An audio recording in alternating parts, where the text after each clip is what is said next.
No, indeed. So, despite this being your premium Zoom call, I suppose it is my podcast you're appearing on. So, I suppose I should introduce you in the sense that if anybody has the live Primordial album, the vinyl album, there are amazing live drawings that you did of us from Beyond the Gates in the inner sleeve, you know.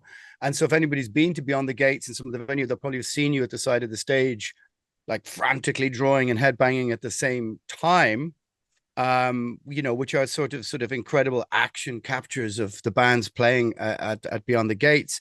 But I suppose maybe start by going back a bit, but before that, and when did you start doing sort of like becoming an artist? I suppose it's an odd question because it's a bit existential, I suppose, but you know, Yeah, it's yeah. got moving into being an art, you know, because there's probably plenty of people watching who follow you on social media who might not even know who might not know I am who I am because your social media presence has been like growing exponentially over the last while. You've totally been able to capture that sort of, you know, real zeitgeist or something, you know, which sort of fits your style, to my opinion, you know. Yeah, yeah, yeah. Sorry, a lot I of was questions.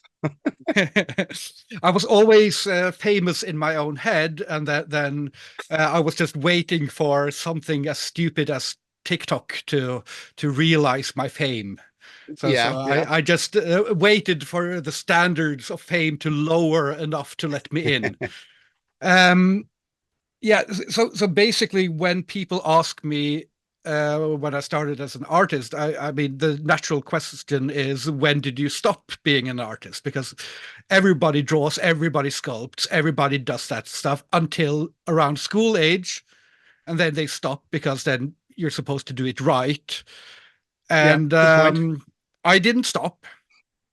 So I Mm. started in the mid 90s doing comic book fanzines and drawing vampire comics about my Okay. Vampire the Masquerade character from the role playing games. And then, um, you know, uh, around the same time, I discovered uh, drinking and drugs.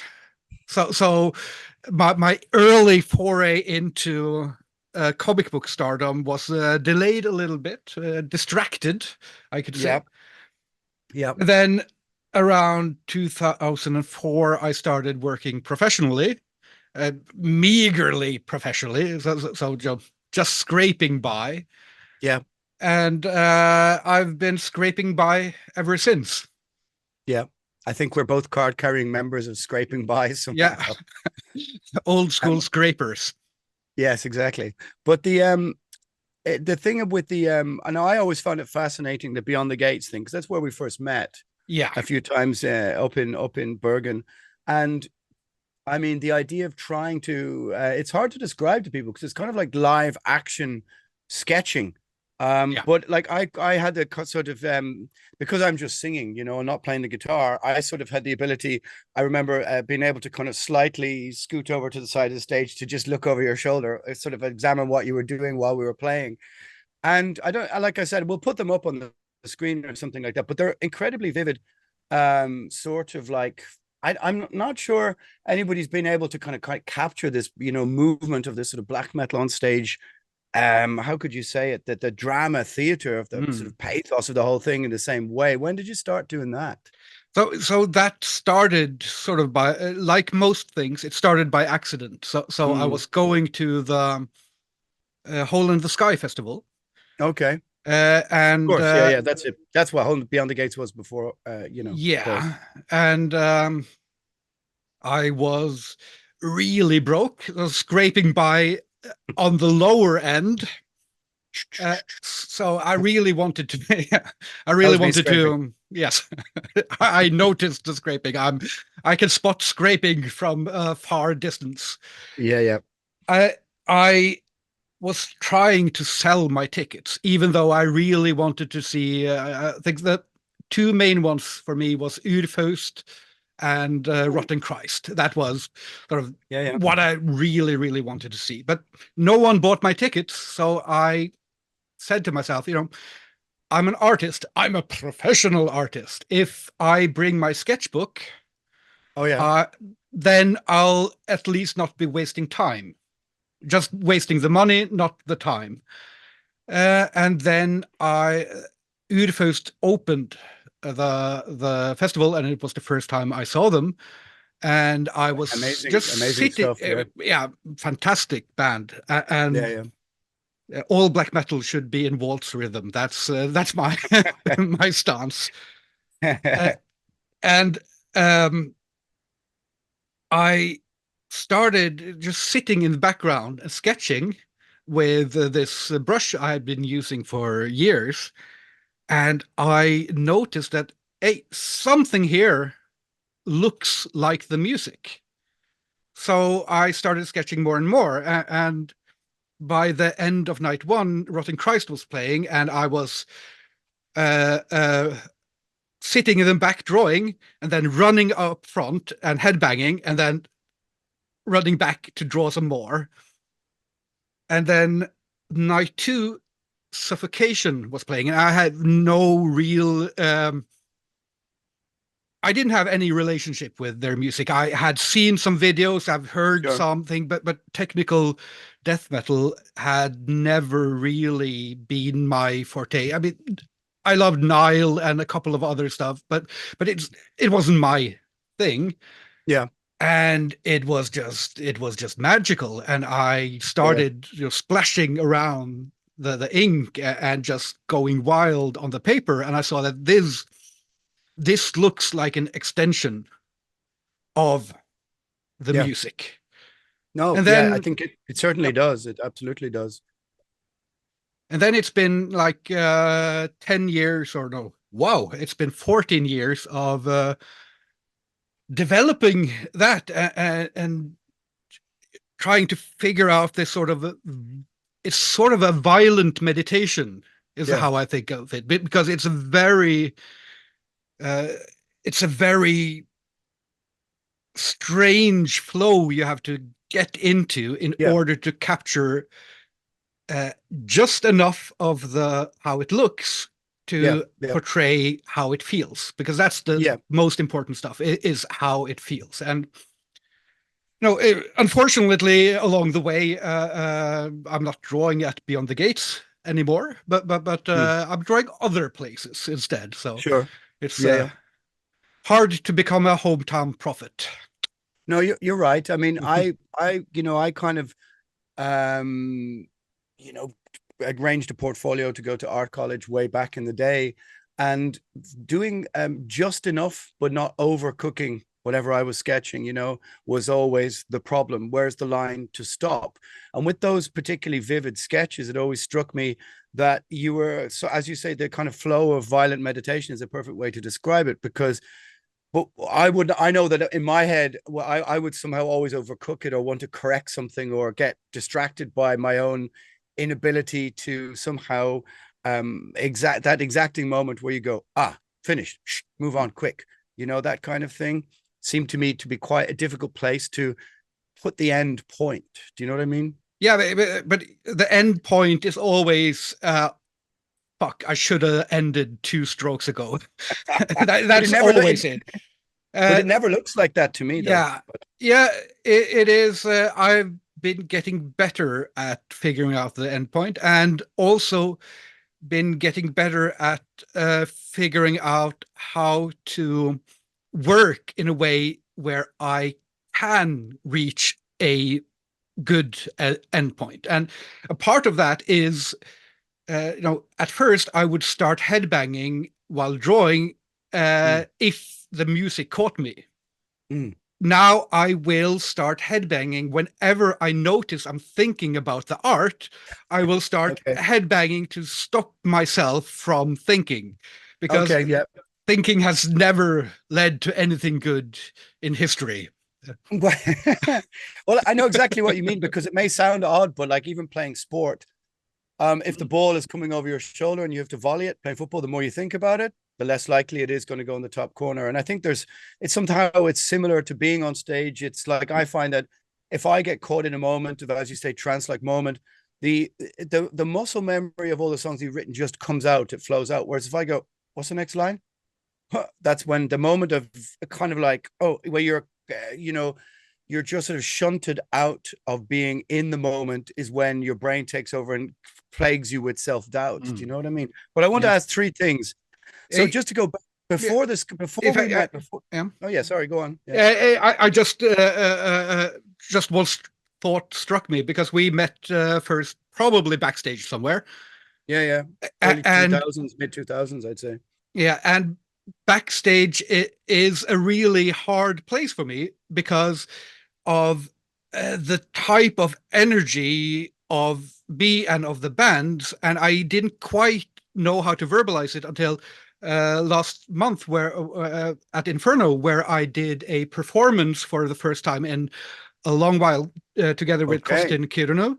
Of course, yeah, the very lovely Kostin. And you know, when you do a performance like that, you pour everything out of yourself and you're empty at the end.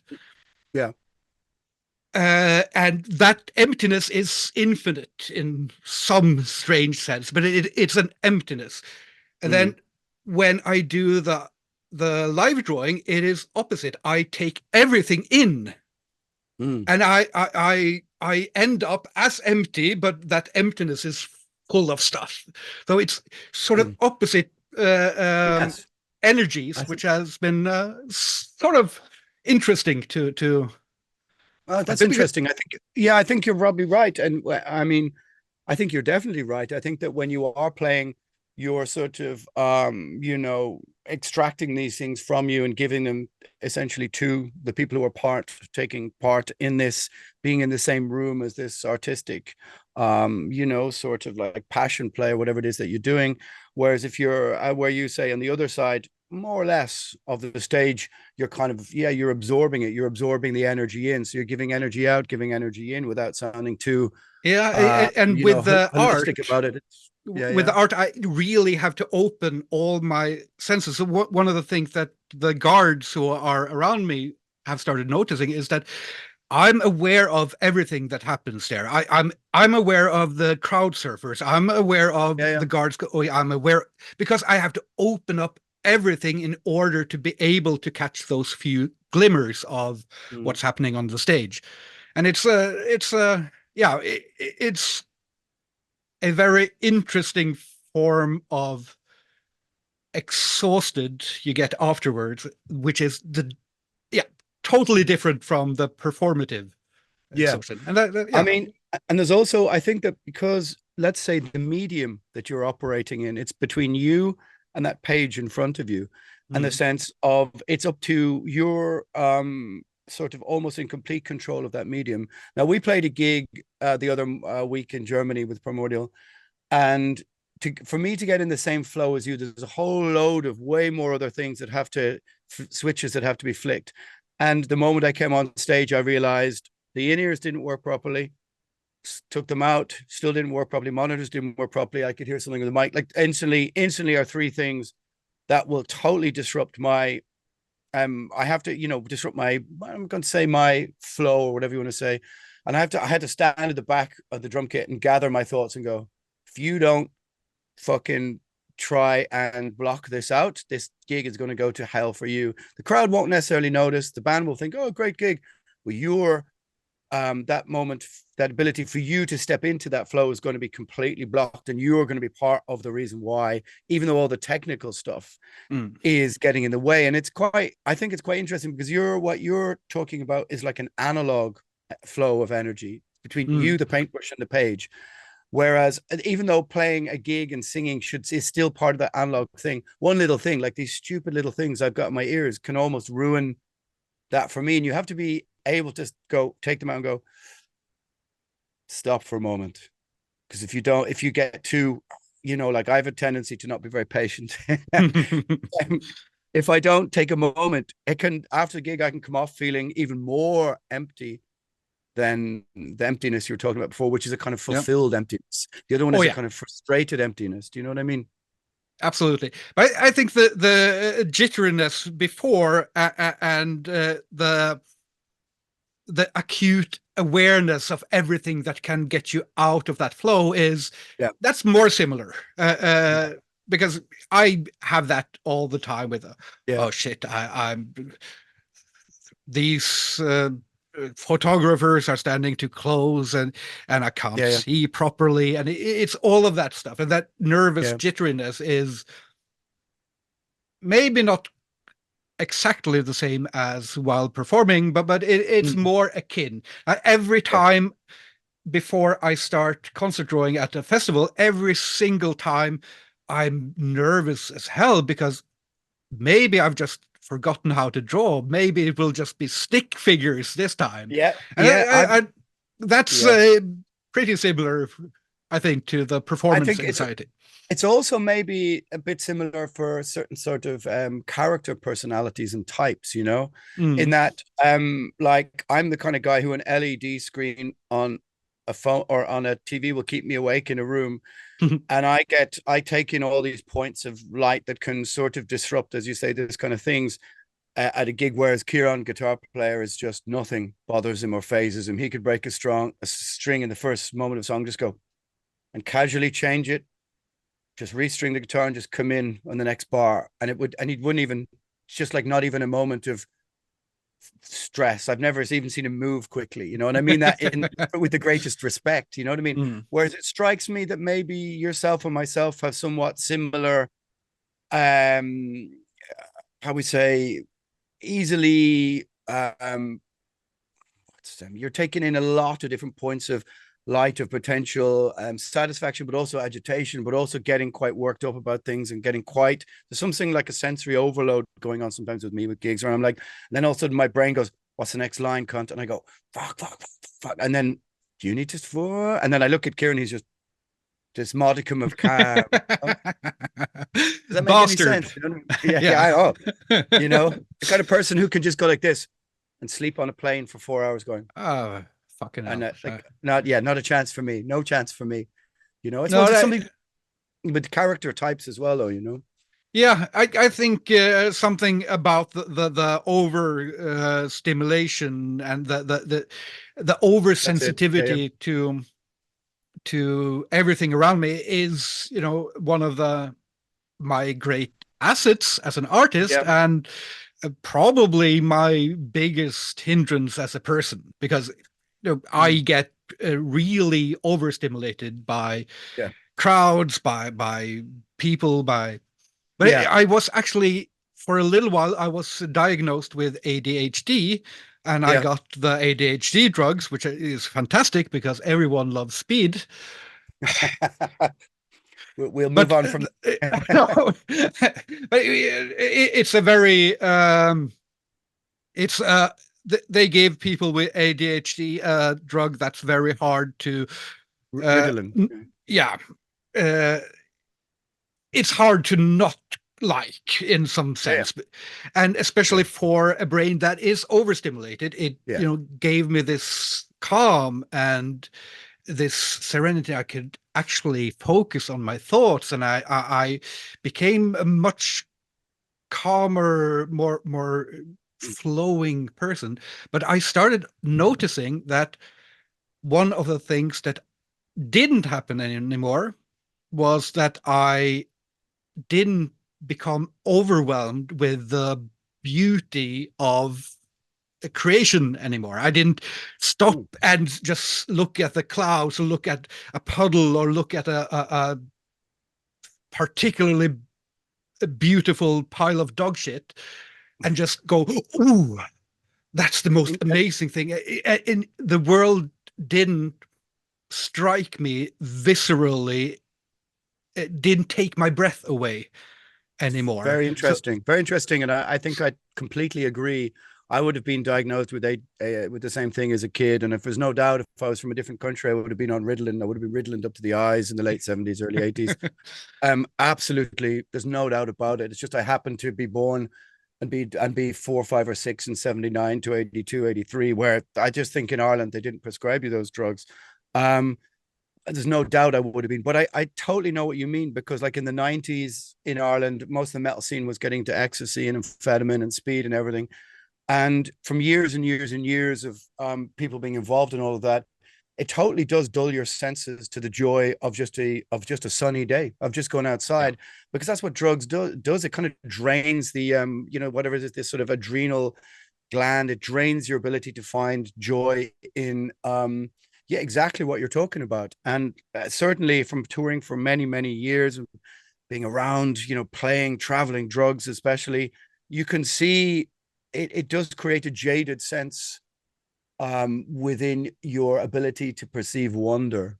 You know what I mean? Or even in the most mundane things, or even not wonder is a bit of a kind of word. I don't like using Wonder word. is a wonderful word. Yeah, okay. Let's roll I with wonder. marvel at the wonder of it all. Let's roll with wonder. And then once you stop, doing things for a while, then you go, oh yeah, okay. Look at the way the trees move. Look at the way these other things. And even if you're properly tuned back into it, you can, as you say, stand and look at the way things move and go, that's how it looked actually on acid or on mushrooms. If you haven't drained your ability to create the serotonin and the adrenal glands or whatever this natural sense in your brain, because that's what you're assaulting with it, and that's what taking drugs is. It's the pursuit of that unnatural high sometimes.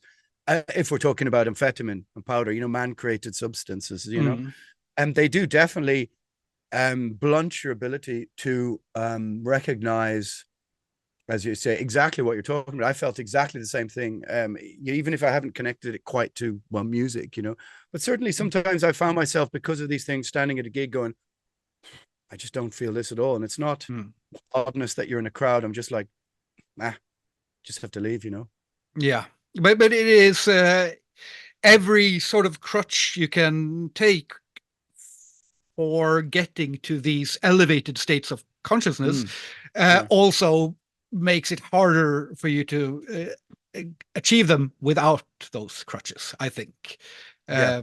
Which isn't, I'm not saying good, bad, or anything like that. I'm just, it is what it is. And it does, long term, it definitely has not so good effects.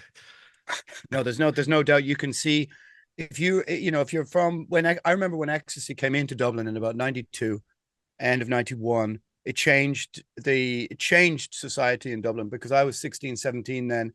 And if you went to a death metal gig in 91 and in the city, you were risking getting into fights all the time with lads with tracksuits, with, all the kind of casual sort of whatever you want to call it. Same in the late 80s, early 90s, really rough town. But when 92, when ecstasy came in, all of a sudden it just mellowed for a short while.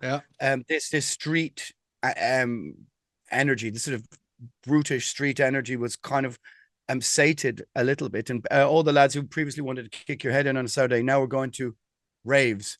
We're going to, huge sort of dance music things. And it changed the vibe of the city. All of a sudden you weren't risking getting your head kicked in. And then, of course, it became too much money involved, and certainly different people moved in to sell the drugs, and then the drugs started to change back to something a bit more aggressive, and it seems to be about the kind of drugs as well, and also the society you're coming from. I'd say Dublin was probably a little bit different to Bergen in that respect, Yeah, probably. But yeah, there is a very different sort of vibe. For instance, when you're at most metal festivals are very, very alcohol filled. And there totally. Is alcohol is a very powerful drug. And I'd rather be in a room full of high people than drunk people. Yeah, and that's my point. I mean, going to Roadburn, people aren't that drunk, and they're a little bit more high. And the only time I've heard anyone yell Slayer in the crowd there, you could hear that it was an ironic Slayer. Slayer. It was so it's there's a very different vibe, and good and bad with all of these things. You're right, they do have both. But tell me then about well, I was going to ask the moment of being, I've got a couple of questions. Let's go to the most recent thing, the live performance with Costin. So what was going on there? What was behind that? What was I looked at the pictures of it and stuff. What was the intention, or explain that to me, what was going on there, Yeah, so Costin Kirunu is a magnificent visual artist and also a great musician. And we have been trying to find ways to do something together for many years now. And one of the things we had talked about was doing something with, I had some readings of some lesser known Lovecraft stories. Okay. And we had talked about doing something with that. And the problem with talking with Costin about things is that he's so damn, efficient, and he does the work, and there's no stopping him. So I had talked with him about maybe you can do music for some of these and we could do this together. And then he sat down and he made music for them in like a couple of days. Yeah, that sounds like Costin, all right. Yeah. Getting him to stop doing stuff is impossible. And this was in the middle or the beginning of the pandemic. So we did, he was kind of in bad headspace, but he had this as a project for himself. He did music for them, and we tried to find a way to release it. And we got to make one video out of it, and it didn't really go much further than that. And then I started getting invited back to the Inferno Festival after the pandemic. And I saw an opportunity to do something together with Costin there. And we discussed what could be the easiest to do together. And my take was the Lovecraft Project, which is famous last words. Because that's a hard thing to put into visuals, Lovecraft, Yeah. And this was 4 of his sort of prose poems. So it's Ex Oblivion and What the Moon Brings and Memory and Nyarlathotep. And they are 2 of them are based directly on Lovecraft's dreams, and he wrote them down shortly after waking up. And the 2 other are maybe based on dreams, but at least dreamlike, and they all have to do with doom and death and all the fun stuff. Of course, yeah. So I had already done the visuals, and Costin wanted to improvise his music, and a month before Inferno, I was invited by a band called Witch Club Satan to do a blood ritual with them and paint with blood. Okay. For their release party in a fantastic sort of mausoleum in Oslo. Okay. A mausoleum. All right. Interesting. Yeah. I saw the pictures of that. All right. Yeah.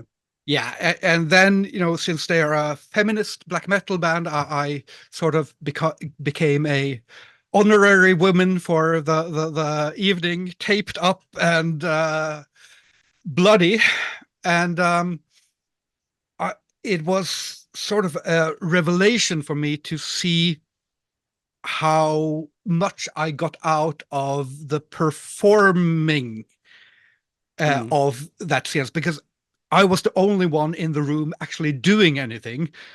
The others were just sitting there or lying there, and there was a nurse taking blood from everyone and pouring it for me to paint with. But I was the entertainment of the evening. Right. Okay.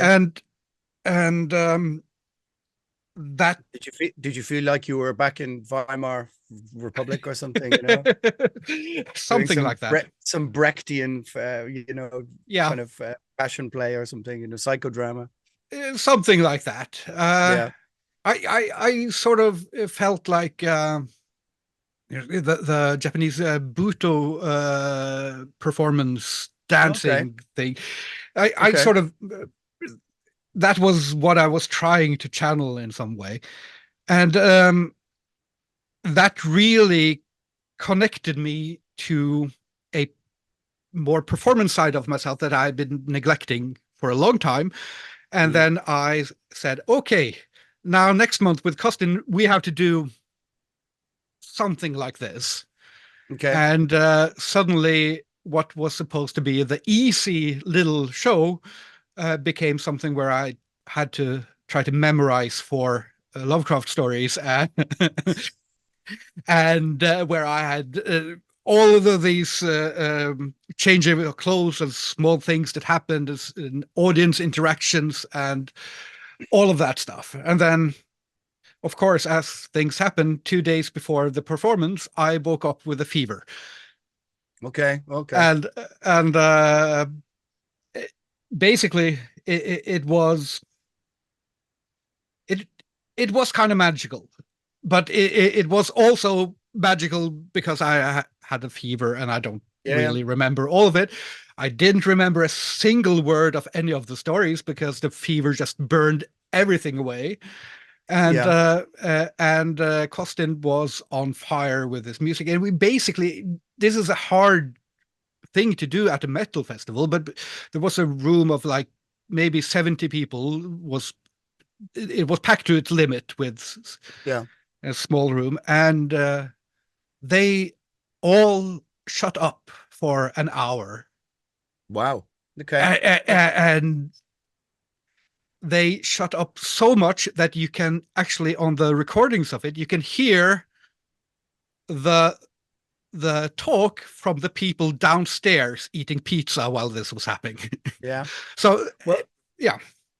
well, that's, I mean, it's probably the right size of room, because if you're doing that in front of that, because the people who are committed to seeing it are there, which is a good place to start. But somehow it strikes me as, I don't know, sort of apt that you have a fever dream to work through in the brain process of doing this, because that's exactly where those poems from Lovecraft came from.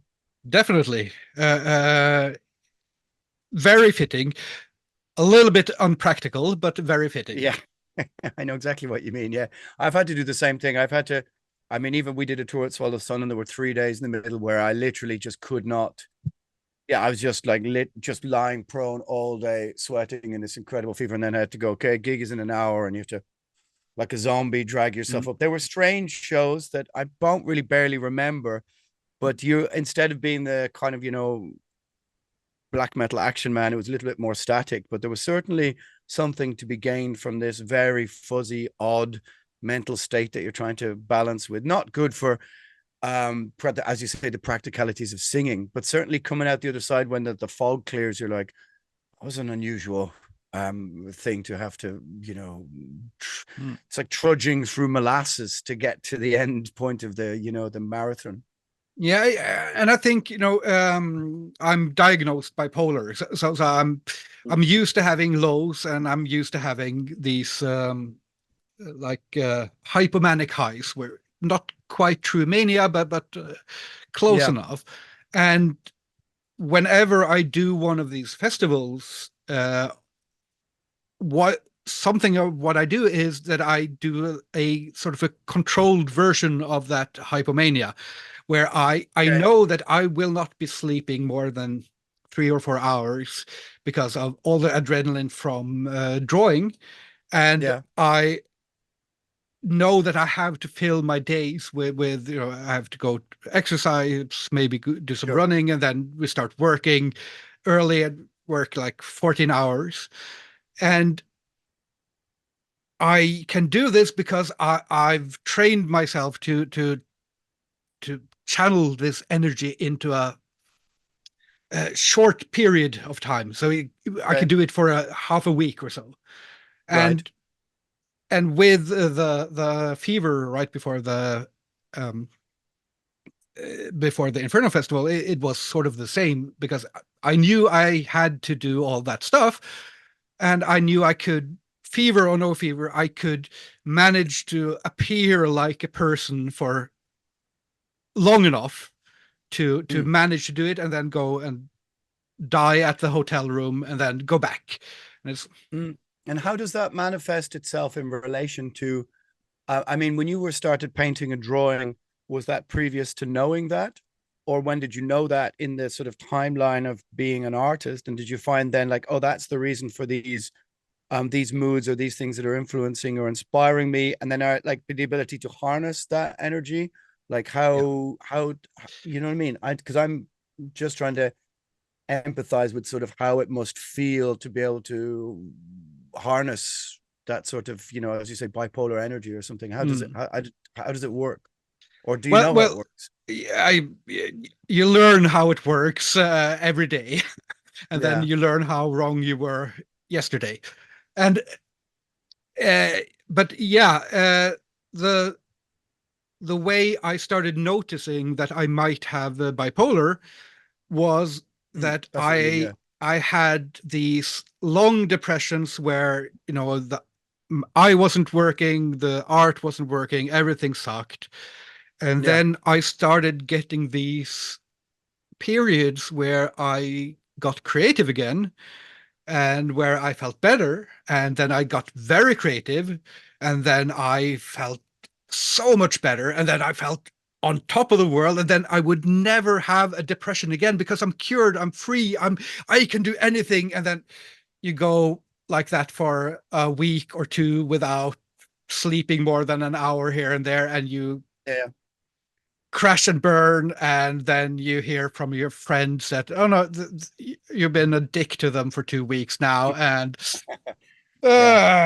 so it was sort of after seeing this pattern of being well and being creative and being healthy again, and how that always led back to overworking and crashing and burning, and seeing that repeated enough times, I started going bipolar or manic depression. I started going because I knew the Jimi Hendrix song. That's it strikes me that sometimes it must feel like, or looking from the outside, is that if we're all sort of, you know, we all have our radar, like a blip on the radar as we move across it, that in relation to these things, the radar is just like the parameters are just that much wider and moving into sort of realms that most people just don't, because they realize, as you say, the extremities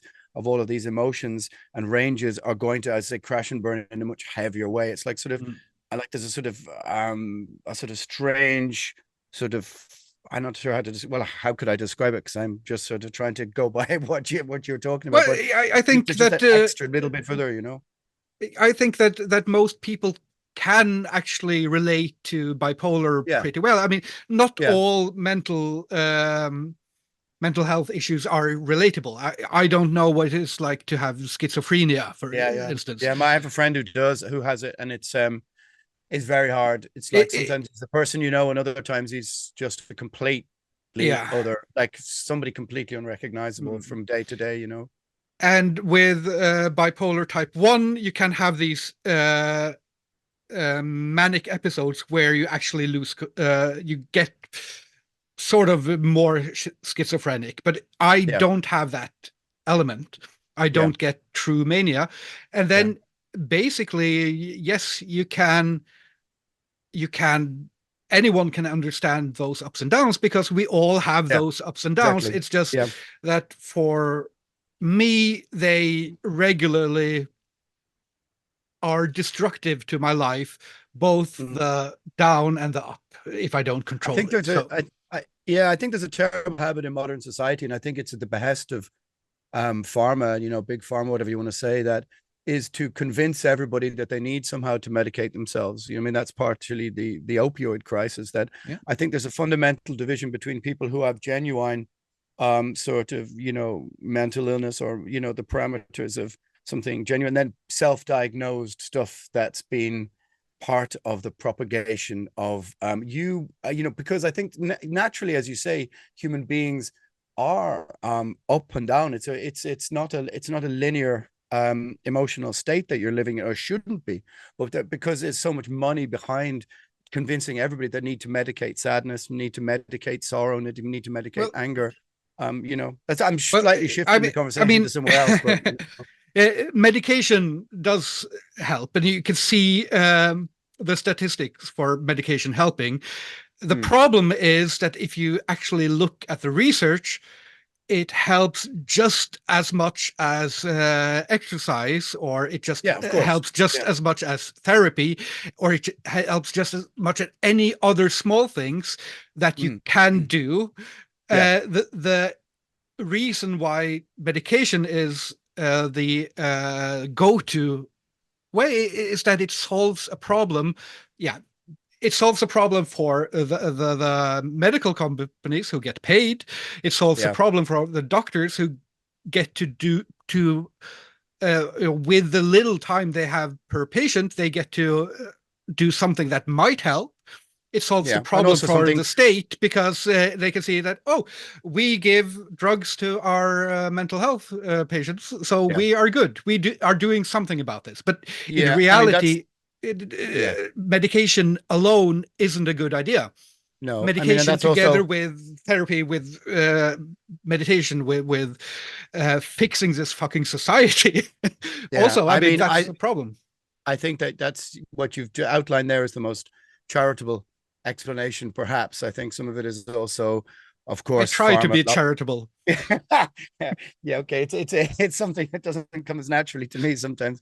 But I mean, look, I think that there's many doctors or consultants who've obviously been lobbied and paid for, and they get kickbacks from the stuff they provide or they give to people. I mean, the opioids kill more people in North America every year than any other thing, and this is what big pharma has created. But I think, like you saw it in lockdown, whereby everywhere was protect your mental health, but then they had padlocks on sports pitches. Because I play lots of sports and exercise, as you know, they are the natural key to dealing with these problems. And nobody has ever gone for a run and gone, an hour later gone, geez, I feel really terrible for going out running in the sun. That's just, there are natural processes to these things as well as all the other stuff. I'm not sure how we got here, but I think that I think it was always leading here.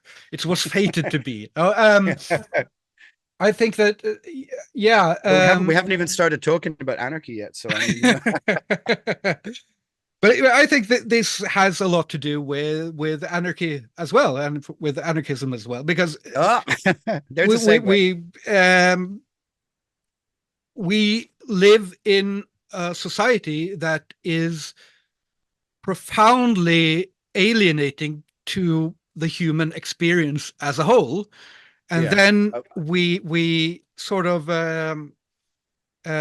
sell the cure back to we live in a society that breaks people and sells them the cure. And that cure can be medication. That cure can be going to concerts. That cure can be art. It can be exercise. You pay for your gym membership. You pay for all these things that should be pretty natural. Singing and dancing and running should be something you do in life, not something you pay for. Not mandated though, but mandated. No, that's okay, let's not go into I see what you mean. I think that you're right, because I think that I totally agree with. I think that me and you used to have fantastic arguments online, debates about politics, but they were 6, 7, 8, 9, 10 years ago, and we used to have them, at Beyond the Gates as well. And I think that somehow, especially what's happened in the last 5 or 6 years, probably a lot of our ideas have converged in a kind of horseshoe. Do you know what I mean? Yeah, because society is really, what you just said is very, very true. I think that the last 5 or 10 years has atomized incredibly society to make us these sort of lonely nodes. I call it citizens of nowhere. Yeah. Citizens of nowhere are much easier to control when they feel alienated and separated from community. And the idea that, as you say, you're all constantly then looking for safety and a solution to these anxieties and these problems, but they're caused by this very atomization, which is the product of this digital citizens of nowhere. That's how I've been thinking about it a lot, which seemed to me, when we were exchanging emails before this, somehow, and what you just said felt like, we maybe converged on elements of the same mountainside or something, intellectually. Does that make absolutely. But when I think I remember back to the last time we quarreled online about politics, is that was in I think that was around the beginning of the pandemic or something. I think It it was might have getting been before. closer. Hmm? I think it was before. I think like we forget how long we've been tethered to the Oh, Facebook yeah. Messenger world. And like sometimes I get memories come up and go 12 years Mm. ago, and I go, fucking hell, 12 years ago or whatever. I think these are actually more like 7, 8, 9 years ago, maybe, you know, That may perhaps they would be. very well be, but I think I was, because I've always had a fascination with thinkers that I disagree Mm, fundamentally with. yeah, So I had a little period where I was very fascinated by Jordan Peterson and stuff like that, yeah, and that sort of got to a high for me that I can't go longer in this direction because this is not jiving with me. mm, And I think that you were heading in a more conspiratorial direction. I remember from the last of our emails. I think at some point I can't deal with this now, yeah. and Um, that's it, okay because yeah, one of the fascinating things is how we move around, politically, philosophically. And this shouldn't be a standstill where you have found your space and you're standing your ground and yeah. defending your view against the world. Then Certainly, that's I think that like we are in a terrible moment where the principle of doubling down is somehow a virtue, and it's not. Is that the fact to be open to change your attitudes and views about these kind of things? I mean, like say somebody like Jordan Peterson, I think at the beginning had a lot of worth to what he was saying because he was saying some very simplistic things, speaking to young men. And what he was, I mean, who could argue really with the principle of try and be a better man? No society doesn't want that. Now, where he's gone in the last couple of years, if I'm being charitable, like you would, like you were, yeah, yeah. the last few years, something else has happened. I think he's been overcome with a sense of sort of revenge in terms of the culture war stuff, which I kind of everything's been ratcheted up and the noise has got louder and louder and louder, you know, and so I can understand it even if I don't pay any attention to what he says anymore. You know what I mean? I think a lot Mm. of people have sort of he for a moment, maybe well, it's not maybe to me, maybe there's a demographic who are younger than us. I saw it in my own Maybe. cousins who were teenagers, who were you know early 20 somethings, who it resonated more deeply with them. It was in a way that maybe we, as being 20 years older or 20 odd years older, didn't understand. When I spoke to them about Jordan Peterson, I was like, oh, okay, now I see in a way, I see more worth in his words because I was 20, 25 years older, you know what I mean? But then, you know, not to get into a Jordan Peterson discussion because I mean, look, the whole internet is filled with that, you Yeah. know. But and we can put it, we can sort of shelve it, and that I see, I could see the fascination, I could see the worth in it, which an awful lot of people were too just annoyed at his presence to be able to see that he did speak Yeah. positively to some people. But I, you know, the conspiratorial stuff. I mean, look, I will, of course, defend my positions on these things because I think I think now as people look back over lockdown and look back over what happened in the last 5, 6, 7, 8 years, the amount of people who come to me and go, "Yeah, I opposed your position in the podcast in the beginning when you opposed lockdown, and now I realize it was just a political decision that was not based in, you know." So, or just as an example, I think society is changing, and their trust in institutions of power and governance and technocracy is, yeah. and the media is just altering. And I can see why. You know, I can see why they don't believe But so-called experts anymore because they've realized that, you know, but there's but reason for this element of distrust. from an anarchist perspective, Ah, uh, okay, yeah, sorry. It was always uh, there. It it was was always always there, right? there. This Yeah, was always there. yeah, This was always how the media was. It was what Noam Chomsky wrote about in Manufacturing Consent. yeah. It is what I mean. It's basically what Proudhon wrote about in his speeches hundreds of years ago. Not... These are my notes on anarchy. The first one of the first podcasts with that I've done where I've been like, I better do some fucking studying on this, you know. Sorry, go on. I interrupted you. Go on.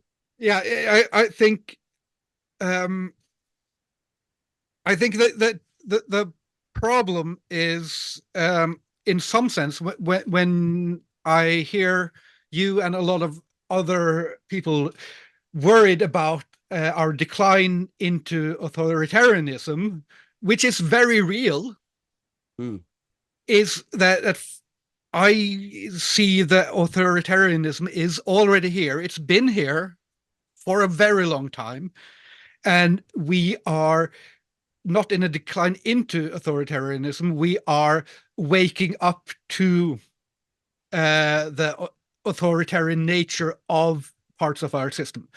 Sure. And the democratic parts are, sorry. Yeah, go ahead. I mean, it's I agree with you. I just think that how can we say? I agree with you again, with me, everything is in the gray area. So nothing is in a sort of absolutist statement in that. And I think it's sometimes too fatalistic to say, hey, were we ever free? In that, I understand that argument. It's a question of not being free or being unfree. It's gradations on the scale between. And it's clear to me that right now in 2024, elements of society are fundamentally less free in the digital panopticon that we're living in than we were 5 or 10 years ago. And the problem I have with some of these ideas, like if somebody says to me, oh, Alan, were we ever free? And I say to them, well, in Ireland or in most countries in the world, 100, 120 years ago, there were many different press publications. There were many different voices. There was lots of street battles between different sides of the political arguments and that and the other. But the conglomeration of media ownership that we are facing now was not even there 20, 25 years ago. And the ability, let's say, for TikTok to influence kids. I argue this constantly with my friends who are on the furthest extremes of both sides of it. But let's just say for argument, people who are on the extreme, I'm not going to say right, because that's not really right, maybe conspiratorial element of it. And they say, oh, this was planned in 1955, the Treaty of Rome and this, that, the other. And I go, okay, but no one really foresaw the fact that in 2024, this in your pocket was more powerful than what sent people to the moon, and that everyone has their own atomized version, back to that word, of what news and what media and culture and society and politics were. The last 10 years, I think, have redrawn the architecture of your authoritarianism. And in that, I agree with you fundamentally, but I think that we're facing a new, like this digital surveillance state could only be dreamt of by the authoritarians from the 30s or the 50s that we're in potentially now. So it's like, I agree with the idea that we were the no gods, no masters, ownership from the bottom up. Or I looking really into anarchy and really into all these elements. I agree with the sort of early socialist principles of the removal of monarchy, the principles of tethering the Industrial Revolution to ownership of, productivity by the people working. In fact, all this kind of stuff. The end of divine right of inheritance, the end of this, feudalistic state that Europe was in the late Middle Ages, or whatever you say, that was ended by the French Revolution. Sorry, I'm blah blah blahing now, but I feel we're moving towards a sort of state of modern digital neo-feudalism, if that makes any sense. Definitely. Sorry, a lot of blah blah blah there. So go on. I just think at this point it would probably be good to try to define what we're talking about. Okay. Here, like anarchism, what it is, and I have to say that for me, and I think for actually most anarchists who are serious or try to be serious about their politics, which I can't really claim to be that. I'm just a stupid fucking artist. I'm not even a singer in a heavy metal band. Okay, well, I'm a stupid singer in a heavy metal band, man. Yeah. So fellow scraper, yeah, I know. So as when I think about things, I have to separate the idealistic anarchist side and the practical side Sure. of how to do things and how to make society better today. And those Sure. are not the same. And you sort of have to do it because anarchism, as I understand it, says that there is a lot of gray area. It is mostly gray Yeah. area, Yeah. and the division into them and us isn't real. It is that's a division we create. Yeah. So for me, what I mean by anarchism is basically trying to create a system where you can have as much individual liberty as possible, Yeah. without that liberty infringing on others' liberty. Yeah. I mean, this I fundamentally agree Yeah. with, It's just, of course, even just reading into anarchism, there are anarchists, Godwin is not the same as Stirner, is not the same as Kropotkin. There are some of them who are very sternly against that. And then there's some of them who are very sternly sort of for that kind of idea as well. And then there are ones who reject Marx, and there's ones who reject the idea that there's even some sort of communist structure. So it seems to be a very vague, amorphous thing, a bit like Satanism, but you know what I mean? Yes, very much like Satanism. You could say that they are. Let's put a pin in that. But I think that one of the problems with going back to Kropotkin and Bakunin and all of Godwin and Stirner and all of them, and I'm not terribly well read, so I read most of them in my teens, and then I just, for the rest of my life, just took the info out of my own ass because that's where I grow it. For the record, I will say that after our discussions about this, I went and actually did some research on it, because I realized, we had a big argument about anarchy, and I remember I was sort of arguing from this uneducated principle, which was the sort of dictionary definition of the word. And we were sort of clashing about a state of anarchy rather than state living with anarchist principles, which are two different things. So then I started that conversation, actually made me go, you know what, you're kind of talking out of your ass a bit here. Go and actually have a look into this. And that's when I began to realize, wow, this is such a vague thing. But to me, sometimes it reminds me of lots of other isms that were born in the 19th century and the 20th century, that I argue the exact same thing I argue with my friends, and they go, yeah, there's the Treaty of Rome and the this, that, the, whatever else is going on. I go, okay, I know.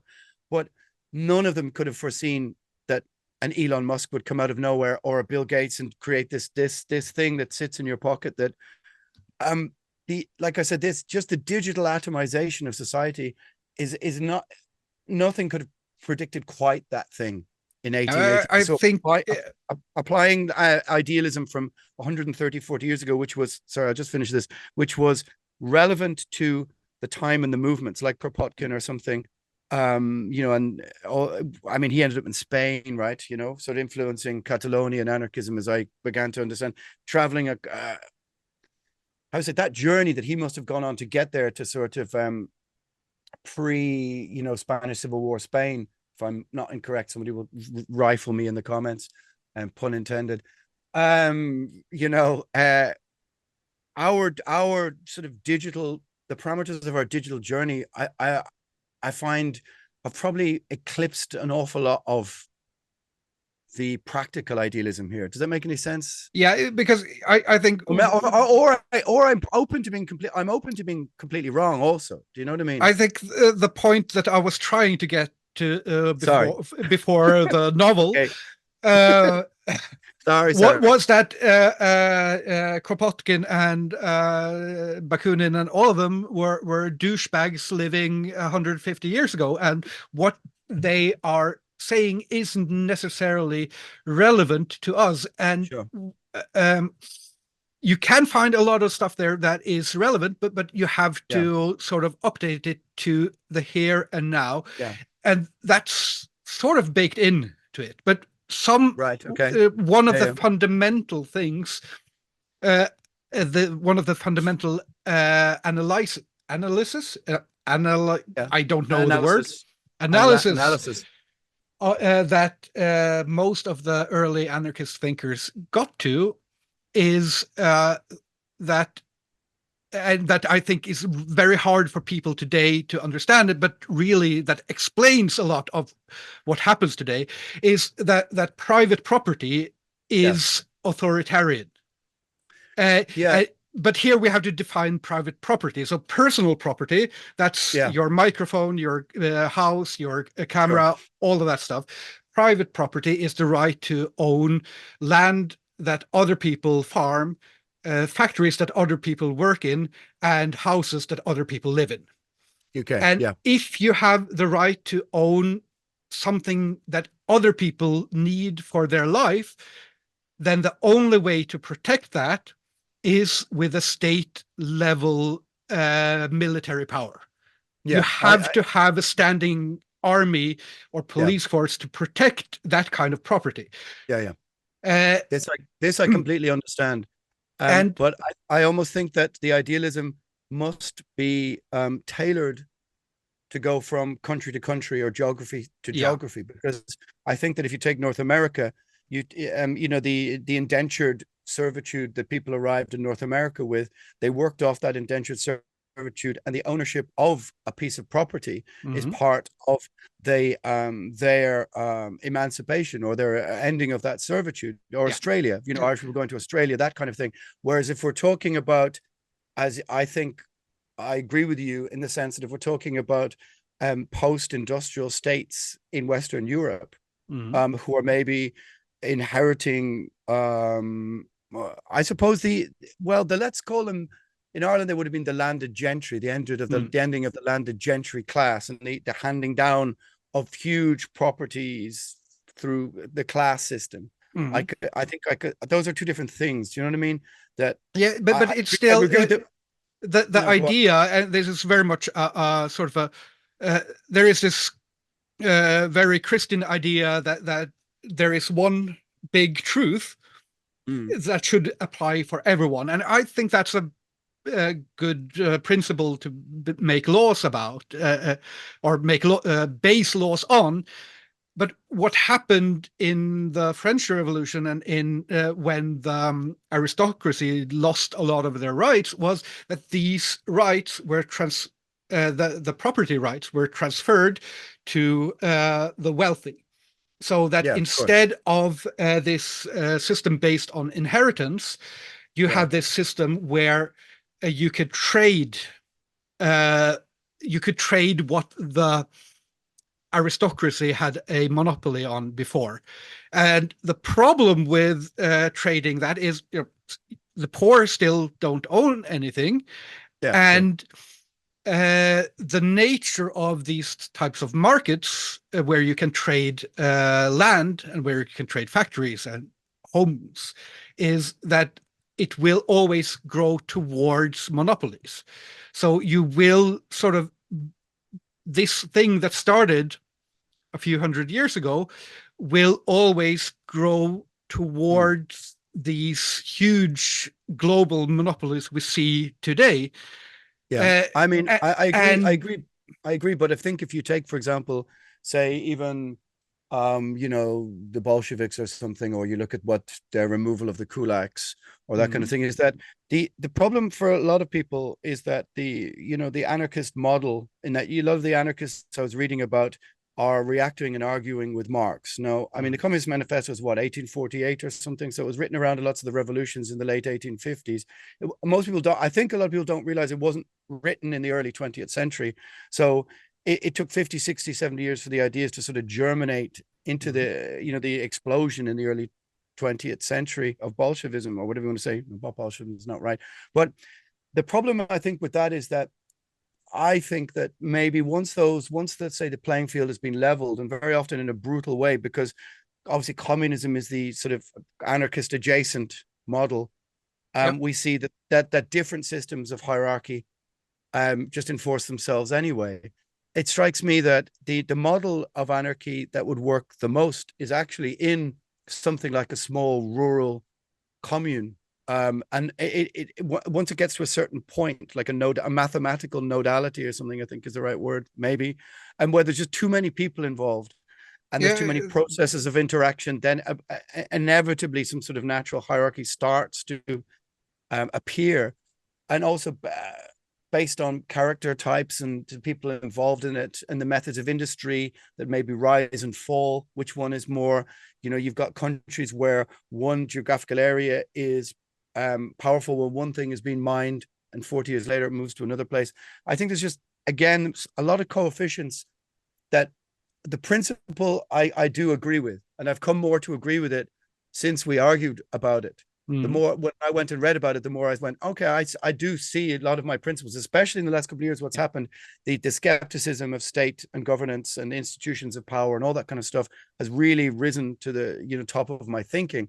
And it's just, sometimes I wonder about the practicalities of it. Are they a little bit too utopian or something, I think that's the common argument against anarchism. I think that the reality is, it's not necessarily easier to control these things top down than it is bottom up.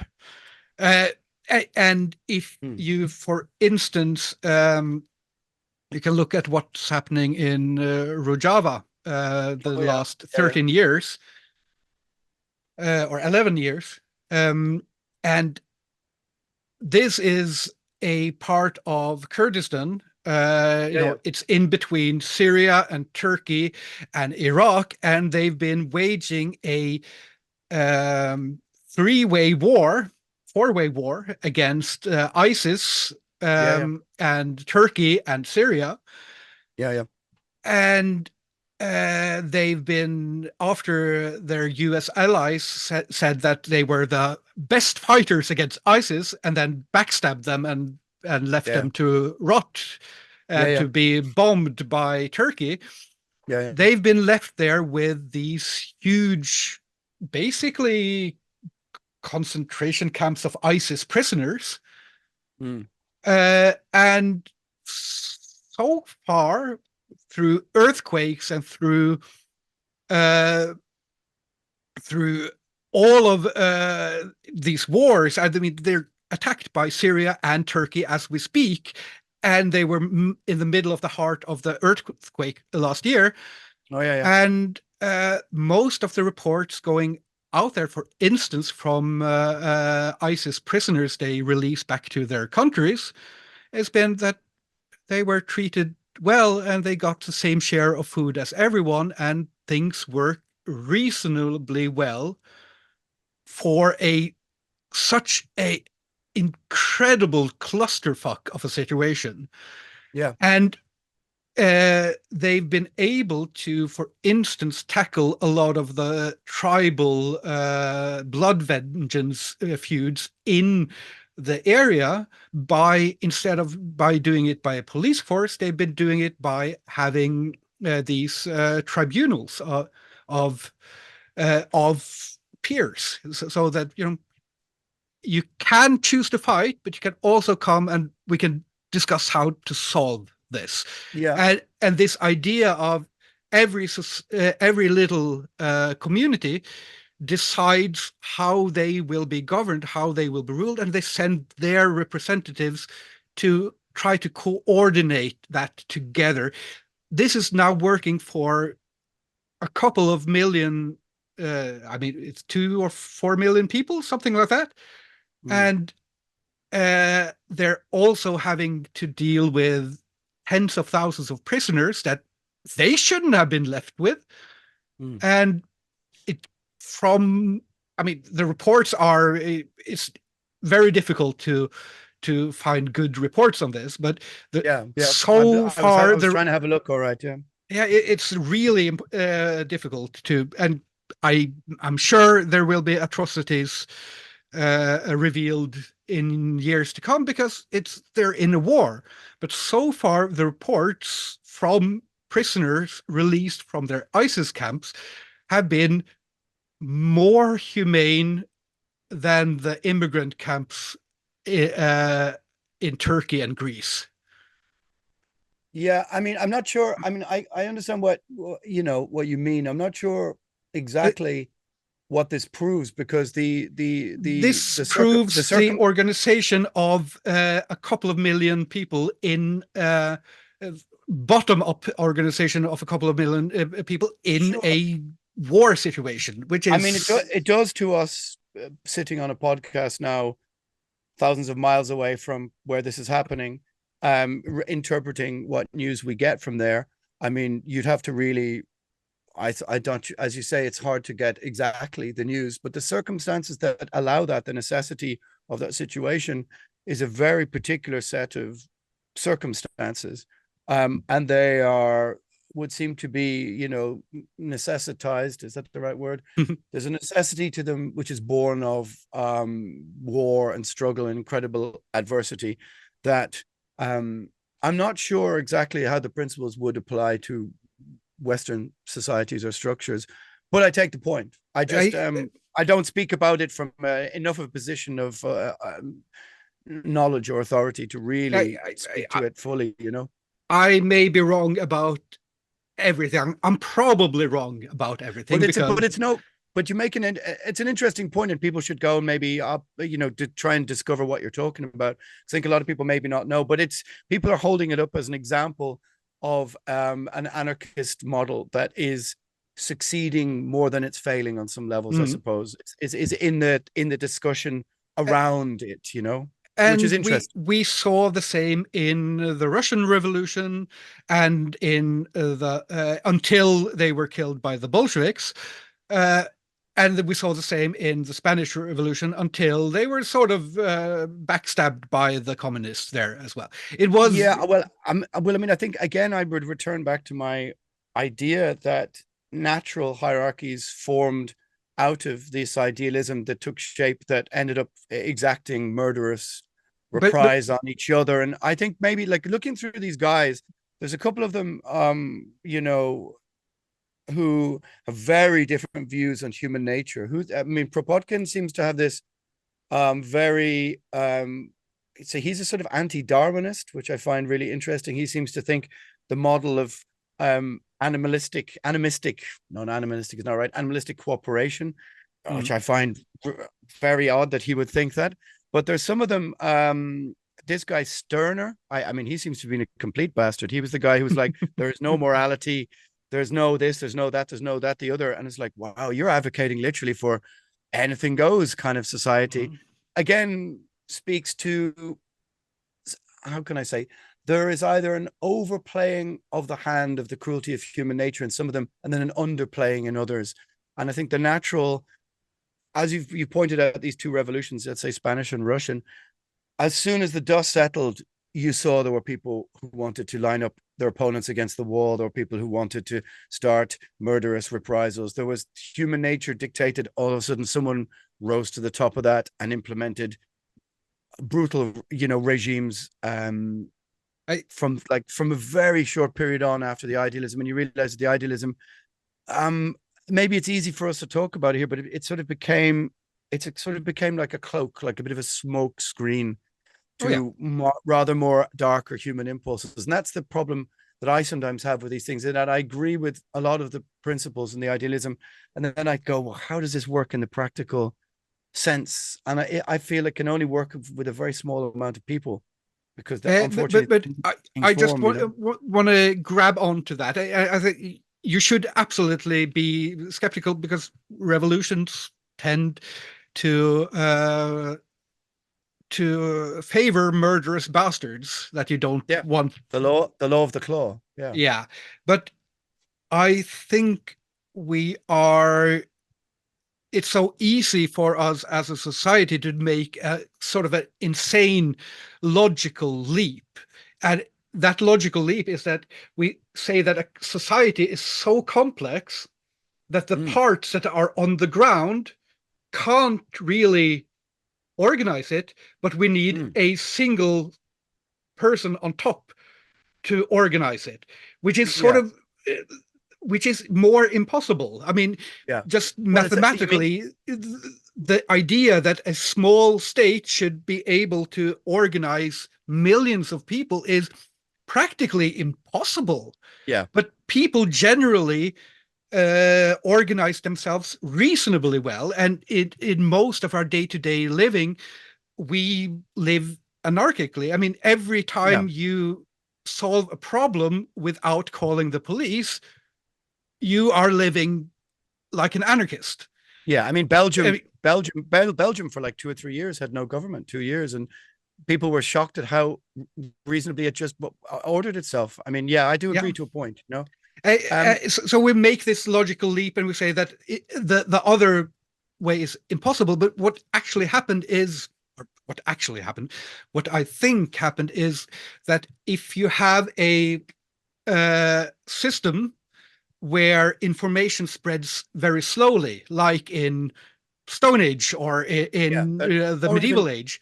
Yeah, or even 100, 120 years ago. Yeah, you could. Even then, if you manage to build up a military system around a cult of personality, that is really, really efficient at murdering. And it's really efficient at creating a war machine. And in order to defend against that, a logical thing is to create a version of your own.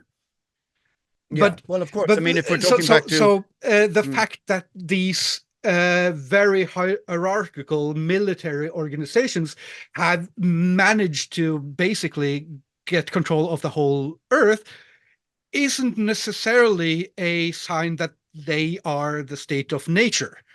No, it's just a very hard loop to break out of. Yeah, I think that. Yeah, okay. I see the train of thought.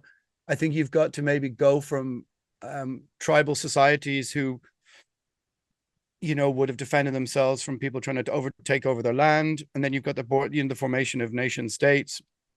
Again, people protecting land.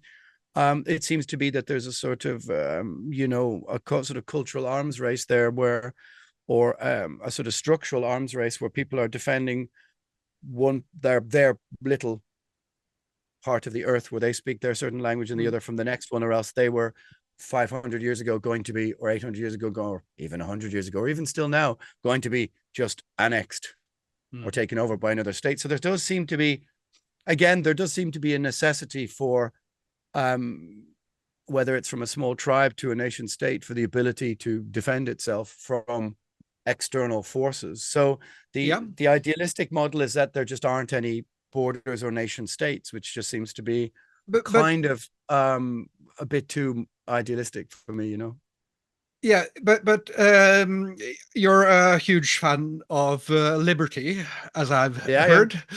Yeah. And I think, you know, liberty is good, but or it is an ideal that I strive for, but it's not it's not a single thing in itself. So, for instance, I do agree.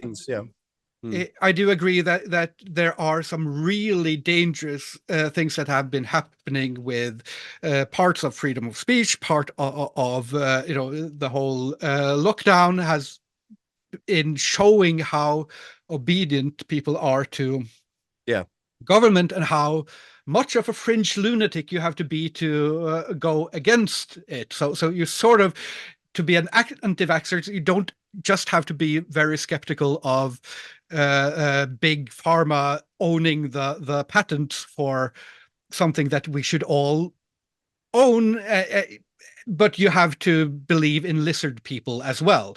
Well, now, hang on, just to interject for a moment, is that I'm not saying you believe in lizard people. I'm saying you are one of the lizard people. Aha! I just don't know it.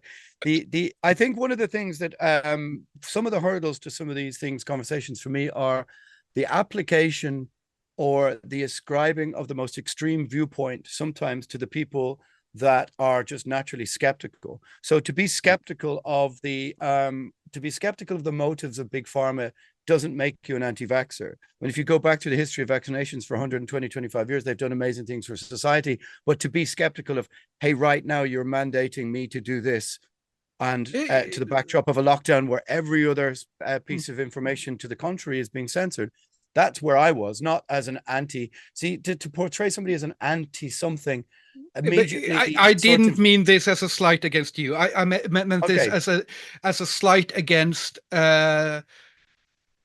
because sort of the whole skepticism towards the lockdown and the vaccines was taken over by a lunatic fringe. Yeah, sadly because the middle ground was censored, so it left the field open to as many of that stuff, So yeah, and I believe that I took the vaccines. I followed the lockdown. I think that was in the situation the right thing to do, but I have no illusions about what the state power gained from this, because they gained a lot. And they did, and you don't get it back. And also the fact is that we still don't know. I think we've lived through a moment in history that will be similar to the fall of the Berlin Wall or the fall of communism, and in that we still don't. The events are still unfolding. So to friends of mine who say, well, I think they did fundamentally the right thing, as in, was it Hanlon's or Occam's razor, whatever it is, never ascribe to malice what you can to incompetence. I think there was of course, there was an element of bureaucratic incompetence and fear to it, but certainly the full repercussions of what happened are yet to be known. And there's also lots of other things that the media isn't talking about. So sort of background noise to all of this, and also lots of things that are coming out in the media about, look, Pfizer and all this kind of stuff that nobody wants to report on, because there's a sort of media weirdness about like, oh God, we can't report that. And we also can't report that because it makes us look like we were wrong in supporting the government. And we come back to the conglomeration of ownership of media, which backed up one narrative and censored another. So, I mean, it's very, very complicated. But to me, the idea of always being skeptical about everything seems to me to be the only rational perspective. As in within reason and within percentages again. But to being skeptical is like, what was fascinating for me was the lads I play football with. Sorry, I'm off on a tangent now. I interrupted you. I'm sorry. But the guys I play football with, before the lockdown, there was this thing called this cervical cancer smear scandal in Ireland, where a lot of women died by being misdiagnosed. And the man in charge of the health service was the same man who's then in charge of lockdown. And 1 week before, 2 weeks before lockdown, the football lads were cursing his name. 3 weeks later, we got to do what he says. And I said, what happened to your skepticism from 3 weeks ago? These are still the same people in the same institution. But because people were propagandized into a fearful response, which I understood, but at the same time, the idea that you can't just keep 10% of your rational skepticism and go, but maybe I have a question. That was what I saw. And I realized then that I was further out from the shore than almost everyone I knew, because I said, as soon as it happened, then it's in podcast 1, which is 2 weeks into the pandemic, I went, this is going to happen for about 2.5, 3 years, 2 years, whatever. We're going to have discussions of central bank digital currency, digital IDs. This is going to be used. And everybody's like, oh, shut the fuck up. It's only going to last a month. I said, watch. And I was right. And that, for the people who say to me, oh, it's conspiracy thinking, I go, well, go back and find. You have 200 episodes of the podcast where I've laid out my thoughts, whereas you just sat around the kitchen table and complained about people, wanting your grandmother to die or whatever it was. Go and look and be skeptical about everything. I don't mean be, deliberately obtuse and difficult, but at least have a question and go, is that right? To bring a vaccine to the shop floor from above. I have no I have no answers in this. I think that's I don't want to go into that part of it too much, because I know nothing. Well, also people are really, they're mentally exhausted with it. And they're tired of it. And I don't want to go back down that thing. All I was just trying to point out was that for me, liberty is, I think, the most important word in the English language. Let me put this to you. Liberty is the most important word. If I can just do the derail point I my. was trying to make Sorry. back in the 7th Go on, century. do it. And that's a point about the 7th century or about the 15th century or Okay. anything, that we usually think of these times as having less liberty than now. But for instance, with the more vague definitions of borders, people have, the longer you go back in history, the more liberty to travel people have, which is kind of strange. But the nation state itself and the defining of these borders, that that basically that God has given a country to each people, as long as they're the right people, then that locked us down into a place where you can no longer just leave your country and seek your fortune elsewhere. And you can't, before that, you could go into the woods and build your own goddamn city. And Okay. so it's always a give and a take with liberty. There are fundamental liberties we have lost so long ago that we don't even remember them as liberties. And there are some new things that were very predictable if you look at our society from the perspective of how property is authoritarian. Then as that property conglomerates and goes into monopolies, then both the state, which has the job of protecting that property, and the property class will start to dictate more and more of the rules of how you can live in this society. So Okay. this I like democracy. I think democracy is a great idea, but it should start from bottom up, because when it starts from in the property system, it will always go towards being more and more decisions from the ones who own stuff, and the state, which can quarrel at times, and less decisions made by people. That's the natural order it goes in. And you can sort of stop it for a little while with unions and with protest movements and all that stuff. But it will always start going back to this point. Yeah. I mean, well, okay. A couple of things about that. I mean, the first thing is that if we go back a couple of hundred years, your average person in the late medieval age lived, worked, and died within the same 10, 15, 20 kilometer radius that they were born in. So the idea that people could travel more, I don't think they could, but they had no means to, because everybody's going on horseback. So that's, I mean, I'm not sure that's comparable. But also, well, I again, we return to the ideas of natural hierarchies forming out of these things. I mean, what did they say? Democracy is the best, worst solution, I mean, it returns back to neatly to some of the things we started out with, which is the idea that these natural hierarchies form. I've also been thinking about, while you were talking there, is that the idea that, say, throughout Europe, there are castles everywhere, and this medieval idea that if you're inside the castle, you're all right. If you're outside, you're fucked. Try and go building that town in the forest, and you will be subject to the laws of the claw, the laws of the lawlessness outside this protected area. I just don't know if it's practical to compare our liberties now to those of 1650 or something like this. I mean, like I said, I think liberty is a really important word. Yeah, go on. We can go back longer, or to other geographic areas, and you will find that for instance, archaeology shows that long before people built these huge castles, Stone Age people traveled from all along the steppes from Asia to Europe, back and forth. Okay. All right. Okay. I understand you could what you mean now. This, and you could compare that to to what's happened in North America, when the Europeans came there, and you found.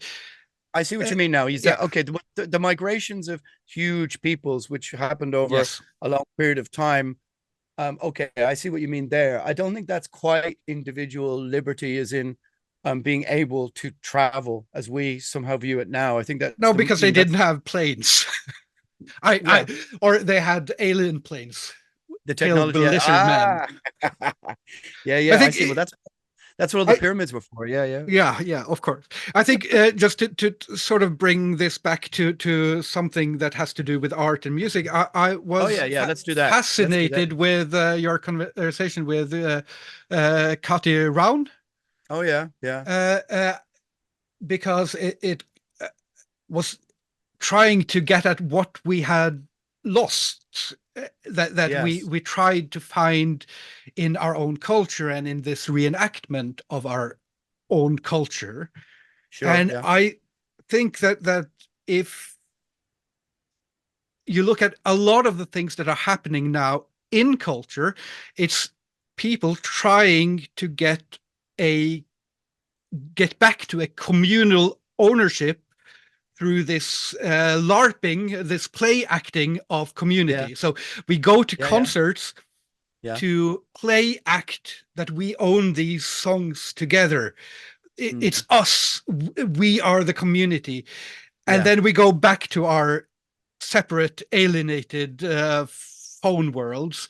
And then we come back the next time with the right gear and with the right clothes and with the right beliefs. And we're trying to play act as a culture, because and this is where my anti-copyright stance comes in, is that this happens because copyright killed culture and started selling it back to us. And now we're trying to revive the ghost of a community by going to concerts, by watching the same TV shows, we're trying to have shared stories and have shared values, but we can't quite grasp why it's not functioning. And it's not functioning because these are owned by people.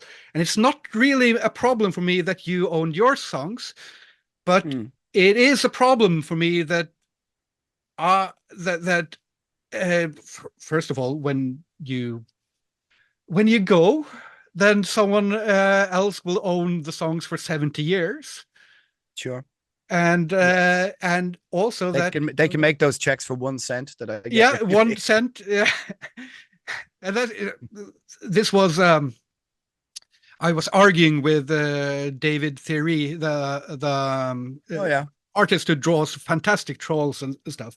And he was sort of arguing that copyright is the one weapon we have against these corporations.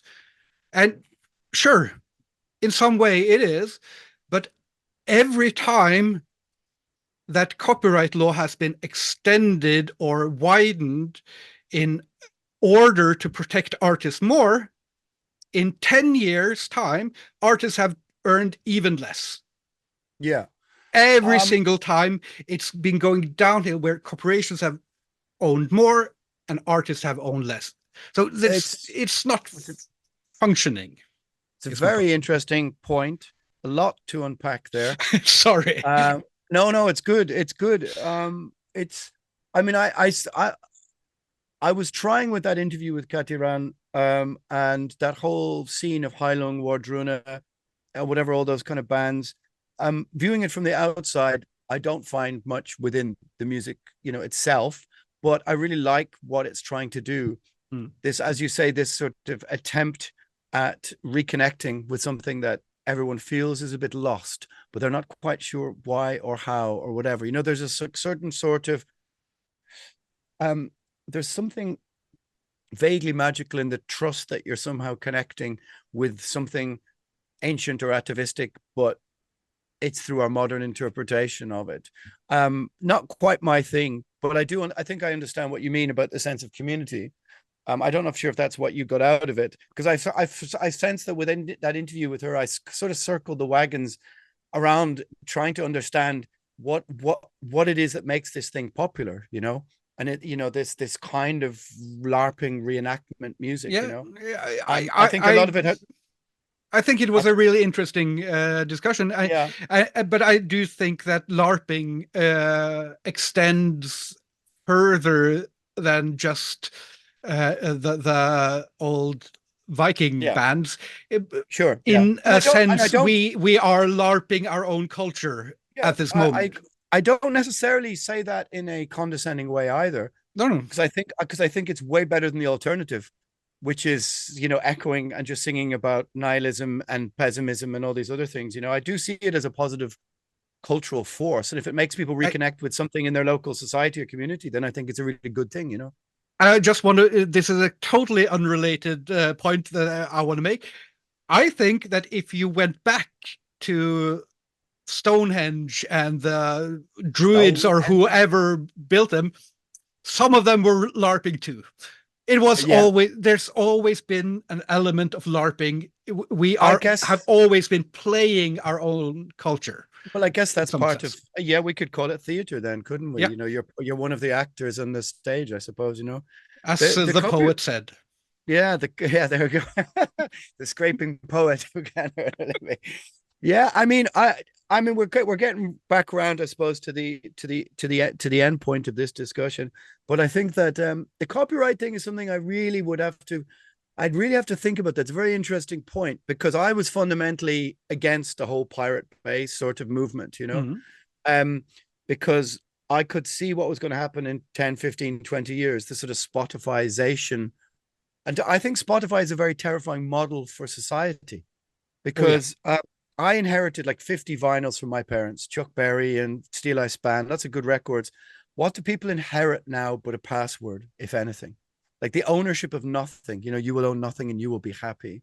This kind of mantra Spotify is exactly that. It's that if you can't connect to being online, you can't listen to the new album by such and some artist that you love, because you're in the, what do they call it, the fifth world, you know, whatever it is, which is the non-digital world. So you're actually inheriting nothing but a frequency range, which fundamentally, I think a lot of people looked at that in other areas of life and went, maybe this is, you know, I think it was part of the dissolution of community, of the citizens of nowhere ideal. But copyright, yeah, man, that's a fucking, I might have to have you a part two on that, because I really need to think about that, because it's quite an interesting, it's an interesting way of looking at things, you know. Just to try to put a pin in everything for today, I think okay. I think that what happened with or what is happening now with Spotify and Netflix and Disney Plus and Game Plus and all of these things is that ownership itself has become a luxury only for the owning class. so more and more, even the big capitalists, like the old car companies, and they own less and less. Yeah. And their model is to literally own nothing. Yeah, more and more. And in the end, no one will own anything unless you own a platform for others to lease your shit. Yes. I thought now we agree. Yeah, but this was sort of also.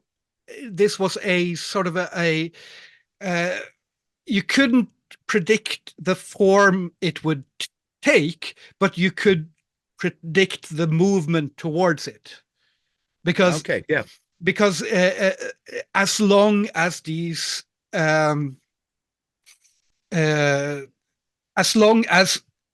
companies, these huge corporations, and the states for that matter, own and monopolize and congregate, they own more and more. And when they also own the intellectual property, which is basically a freedom of speech issue, because then you will get to this situation where they own it. They're not interested in selling you it. They're interested in leasing it. And the thing is that you sort of didn't notice that you were leasing it. You're completely right. I couldn't agree with more with you. It's the kind of sense of dependency, you know. But when you collected records, you were still leasing it, but you didn't notice because you had the physical thing. But if you actually look at how the laws on copyright work, it wasn't yours. You own the object, but you didn't own the thoughts it created in your mind, in a sense. And now, because of how things have unified into bigger and bigger monopolies, you start noticing that, shit, this is stuff I'm leasing. This is mine. Yeah, and I totally agree with this. I'm with you 90% of the way. I'll get you all the way there. I'll make an. Seeing as we're about to finish, I want to show you something. Seeing as it's sitting right in front of me. Look at this. Ooh. I went to Aleister Crowley's house in Sicily. And nice. I pulled up a floorboard, his ruined villa, his ruined house. I pulled up a floorboard, and it appears to be one of the paintbrushes that was used to paint the walls, you know, these Crowleyan murals from 100 years ago. It just happens to be on my little display cabinet of really odd artifacts. And I was there going, for some reason, I've decided I want to show you that. There you go. So that means next time we'll have to try to discuss copyright and then end up discussing magic for 3 hours. Magic theory and practice. Yeah. The spirit of Crowley is circulating in my environs. Well, sir, absolute pleasure. I think we should leave everyone's brain a little rest after that one, but we must commit to doing a part 2. Yeah, this was very fun, and I didn't get to say even a fraction of what I had hoped.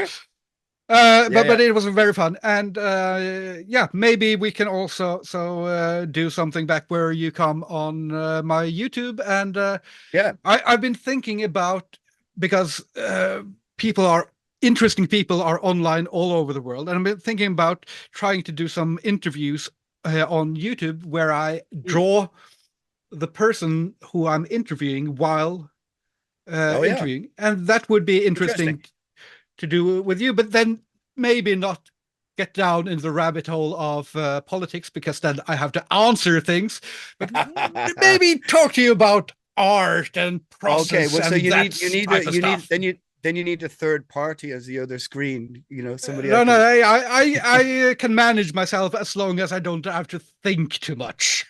That's thinking never leads to anything good. Okay, well, let's end on that note then. Those exact words. Yeah. So, hang on. You recorded on your end, right? I don't know. Did we not record that? You recorded it. I recorded, but I did record. Yeah, because I can see it's recording. It's pulsing at the top of my thing, but I didn't record it at my end. I don't know how this recording works, but okay, you know what you do is what usually what happens is when you press leave, it just goes, now I'm okay, hang on, I'll show you. Wait a second.